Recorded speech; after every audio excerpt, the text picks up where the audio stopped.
اللہ کی قسم جھک جانے میں جو عزت ہے وہ سر اٹھانے میں نہیں ہے، چپ رہنے میں جو سکون ہے وہ جواب دینے میں نہیں ہے۔ ایک عورت نے پوچھا یا رسول اللہ میرے خامند کا میرے اوپر کیا حق ہے؟ آپ نے فرمایا تیرے خامند کے جسم پہ پھوڑے نکل آئیں اور ان میں گندا پانی جمع ہو جائے اور تو زبان سے چاٹ چاٹ کے اس کے زخم صاف کرے تو بھی تو نے خامند کا حق ادا نہیں کیا۔ دونوں کو بیلنس کیا ہے۔ بہترین مسلمان وہ ہے جس کا بیوی کے ساتھ اچھا سلوک ہو۔ جب تک آپ کو صبر اور برداشت کرنا نہیں آئے گا آپ کی زندگی خوبصورت نہیں ہو سکتی۔ غصے کو پینا سیکھو، غصے کو دبانا سیکھو، غصے کے وقت چپ رہنا سیکھو تو آپ کی زندگی بڑی خوبصورت ہو جائے گی۔ دل دریا سمندروں ڈوبے کون دلانیاں جانے ہو، وچے بیڑے وچے جھیڑے وچے ونج مہانے ہو۔ میرے نبی نے گھروں کو آباد کرنے کا ایک خوبصورت طریقہ بتایا کہ اس زبان پہ قابو کرو، اس زبان پہ قابو کرو، خاموش رہنا سیکھ۔ غصے کے بیوی کو غصہ چڑھ جائے تو خامند چپ کر جائے، خامند کو غصہ چڑھے تو بیوی چپ کر جائے تو آپ کا گھر خوبصورت رہے گا۔ اگر دونوں ہی آگ لگ گئی اور دونوں ہی بولنا شروع ہو گئے تو آپ بھی گئے، آپ کے بچے بھی گئے۔ اپنی زبان پہ قابو پانا سیکھو۔ ہماری ایک دیوبند تھی ماسی شریفہ، بہت ہوگی بشر اونچی بڑی بڑا چھوٹے قادری آئے چنگا شرلی پٹاخہ ہے۔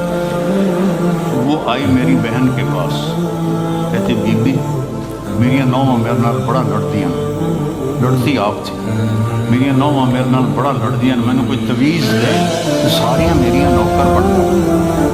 اب میری بہن کو تو پتا تھا کہ ماشاءاللہ آپ سوا سیر ہے، تو میری بہن تویز گنڈے کا ہمارے ملک میں بڑا رواج ہے، تو ایسے الٹی سیدھے لکیریں لگا کے نا تو رول کر کے چھوٹا سا بنا کے کہا کہ ماسی جب تیری لڑائی ہونے لگے تو یہ تعویذ تم نے یہاں رکھ لینا اور چک مار لینا اور اس کو گرنے نہیں دینا، گر گیا تو تیری خیر ہو جائے۔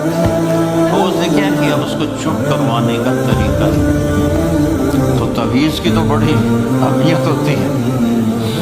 تو ایک ہفتے کے بعد آ گئی بیج تو بڑا چنگا تویز دیتا، ساری لڑائی ختم ہو گئی کیونکہ ماسی شریفہ چپ ہو گئی۔ تو یہ سب ان عورتوں کو بھی تعویذ دیتا ہوں، ماسی شریفہ والا آپ کو بھی دیتا ہوں۔ ماسی شریفہ والا تعویذ لے لو، آپ کی زندگی بڑی خوشحال ہو جائے گی۔ اللہ کی قسم جھک جانے میں جو عزت ہے وہ سر اٹھانے میں نہیں ہے، چپ رہنے میں جو سکون ہے وہ جواب دینے میں نہیں ہے۔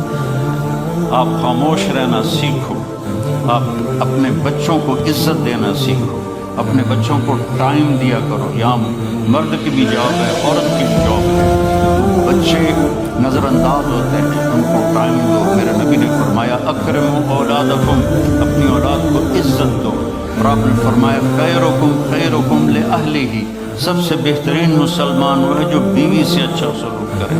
اور ایک عورت نے پوچھا یا رسول اللہ میرے خامند کا میرے اوپر کیا حق ہے؟ آپ نے فرمایا تیرے خامند کے جسم پہ پھوڑے نکل آئیں اور ان میں گندا پانی جمع ہو جائے اور تو زبان سے چاٹ چاٹ کے اس کے زخم صاف کرے تو بھی تو نے خامند کا حق ادا نہیں کیا۔ دونوں کو بیلنس کیا۔ بہترین مسلمان وہ ہے جس کا بیوی کے ساتھ اچھا سلوک۔ آپ نے 11 شادیاں، یہ شوق کی نہیں تھی، یہ اللہ کے حکم کی تھیں اور ہمیں زندگی سمجھانے کے لیے تھیں کہ آپ یہاں رہو یا کہیں اور جگہ رہو، جب تک آپ کو صبر اور برداشت کرنا نہیں آئے گا آپ کی زندگی خوبصورت نہیں ہو سکتی۔ غصے کو پینا سیکھو، غصے کو دبانا سیکھو، غصے کے وقت چپ رہنا سیکھو تو آپ کی زندگی بڑی خوبصورت ہو جائے گی، بہت حسین ہو جائے گی۔ زندگی اندر ہے، باہر نہیں۔ اب روز رائس میں چڑھ کے کوئی اچھی زندگی نہیں گزارتی، لائف تو اندر ہے۔ دل دریا سمندروں ڈوبے کون دلانیاں جانے ہو، وچے بیڑے وچے جھیڑے وچے ونج مہانے ہو۔ یہ اندر ہے، لائف اندر ہے۔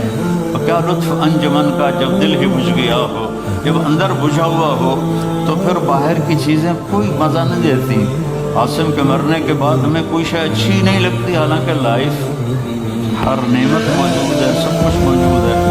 میرے بیٹے کا نام عاصم تھا جو فوت ہوا جب 36 سال پہ مر گیا، تو کوئی شے اچھی نہیں لگتی کہ اندر ویرانی آ گئی۔ یہ اندر میں خوشحالی ہو، اس کے لیے صرف ایک ہی دوا ہے، وہ ہے محمدی بننا اور محمدی اخلاق کو اختیار کرنا، اللہ کے نبی کے طریقے پر چلتے ہوئے اپنی جان سے لڑائی لڑنا۔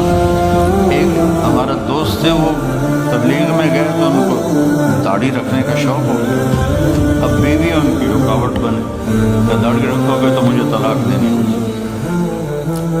اب وہ کافی دیر بیچارے سوچتے رہے، ایک دن ان کو ترکیب سوچی، آ کے بیگم سے کہنے لگے میرا جی چاہ رہا ہے کہ میں دوسری شادی کروں، لیکن میں سوچتا ہوں پہلے داڑھی رکھوں یا پہلے شادی کروں۔ تو ان کی بیگم نے کہا پہلے داڑھی رکھوں، پہلے داڑھی رکھوں۔ تو ایسے اپنی بیگمات کو مناؤ پیار محبت سے۔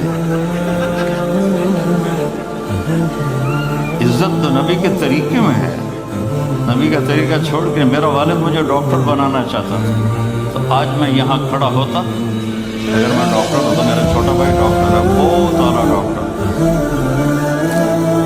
تو میں یہاں کھڑا ہوتا۔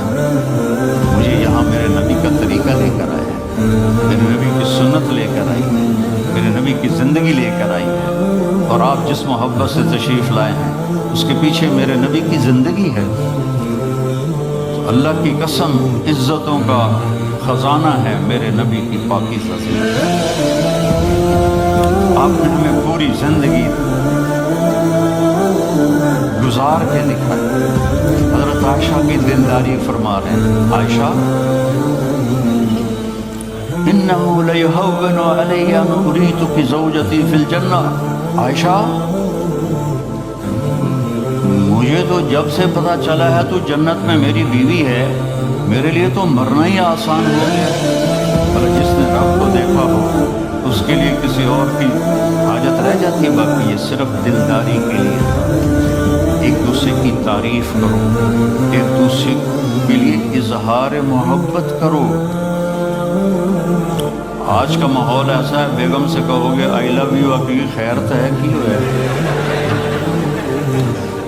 وہ تم سے کہے گی آئی لو یو تو تم بھی پوچھو گے خیر ہے، کوئی چکر تو نہیں آتا۔ اظہار کرو، اظہار محبت کرو، اس سے آپ کے باؤنڈنگ اولاد کو ماں باپ سمجھتے ہیں بس ہماری اولاد ہے، ہمیں ان سے پیار ہے، ان کو عزت دو، ان سے اظہار محبت کرو۔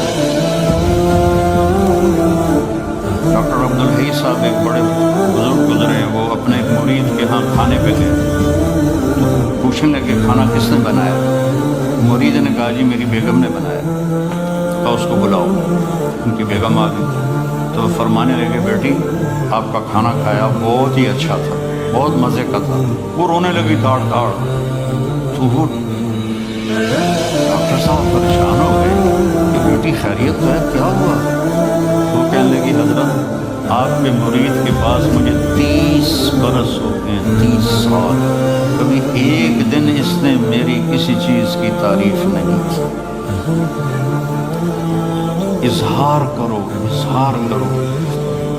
حضرت فاطمہ وہاں سے دروازے میں داخل ہو رہی، آپ کمرے میں بیٹھے ہوئے یا لیٹے ہوئے یا کرسی پر یا زمین پر، جو ہی حضرت فاطمہ کے تو ایسے تیزی سے آگے بڑھتے تھے، وہیں نہیں کھڑے رہتے، ایسے حضرت فاطمہ کا ہاتھ پکڑ لیتے تھے اور اس کو یہاں بوسہ دیتے تھے، وہ کبھی ماتھے کا بوسہ لیتے تھے، پھر ہاتھ پکڑے پکڑے ان کو ایسے لاتے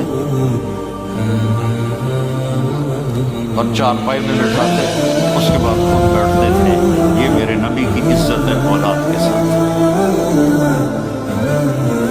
یہ عزت تو وہ تمہارے رہیں گے، تمہارے بن کے چلیں گے، ان کو نصیحت کی ضرورت نہیں ہے، ان کو تمہارے پیار کی ضرورت ہے۔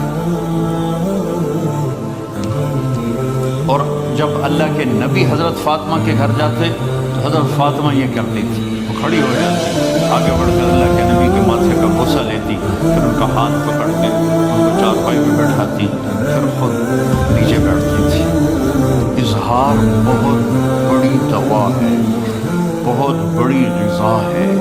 انسان محتاج ہوتا ہے اچھے کیے کہ وہ تعریف چاہتا ہے، خوشامد نہیں ہے، خوشامد حرام ہے، اور تعریف واجب ہے کہ اس کی حوصلہ افزائی کرو۔ یہ آپ کے بڑے گھر سے اور بڑی گاڑیوں سے آپ کی زندگی خوبصورت نہیں بنے گی، نبی پاک صلی اللہ علیہ وسلم کی مبارک زندگی کو اپنانے سے آپ کی زندگی خوبصورت بنے گی۔ باقی سب دھوکہ ہے میرے رب کی قسم، سب فریب ہے۔ کچھ سال پہلے یہاں سے کوئی بڑے تاجر کی بیگم گئی وہاں لاہور، مجھے انہوں نے ملنے کی خواہش ظاہر کی، تو ملانے والے نے کہا کہ یہ خاتون کے جو خامد ہیں وہ پاؤنڈ میں اربوں پتی ہے، پاؤنڈ میں۔